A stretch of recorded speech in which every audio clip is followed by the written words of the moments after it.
Tollywood star హీరోలు ఇప్పుడు తమ కెరీర్ విషయంలో మునుపెన్నడూ లేనంత పక్కా ప్లానింగ్ తో కనిపిస్తున్నారు. రాజమౌళి లాంటి దిగ్గజ దర్శకులతో సినిమాలు చేసినప్పుడు ఏళ్ల తరబడి గ్యాప్ రావడంతో ఆ వెలితిని పూడ్చుకోవడానికి mega power star Ram Charan, young tiger NTR తమ లైనప్ ను భారీగా సిద్ధం చేసుకున్నారు. రామ్ చరణ్ గేమ్ చేంజర్ పూర్తి చేస్తూనే బుచ్చిబాబుతో తన తదుపరి ప్రాజెక్ట్ ను పట్టాలెక్కించారు. ఈ సినిమా నిర్మాణంలో ఉండగానే సుకుమార్ దర్శకత్వంలో మరో భారీ చిత్రం చేయడానికి ఇప్పటికే గ్రీన్ సిగ్నల్ ఇచ్చారు.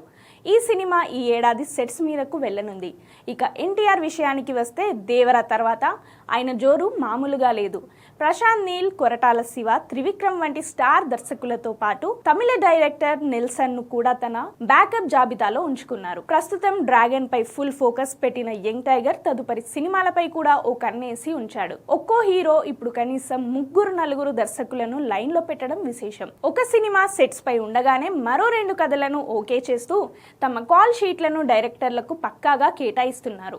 తమ ఇమేజ్ పెరగడంతో పాటు అభిమానులకు నిరంతరం వినోదాన్ని పంచాలనే ఉద్దేశంతో హీరోలు చేస్తున్న ఈ మాస్టర్ ప్లాన్ ఇప్పుడు ఇండస్ట్రీలో హాట్ టాపిక్ గా మారింది. ఈ వేగం చూస్తుంటే రాబోయే 2 ఏళ్లలో బాక్స్ ఆఫీస్ వద్ద రికార్డుల వేట ఖాయమనిపిస్తోంది.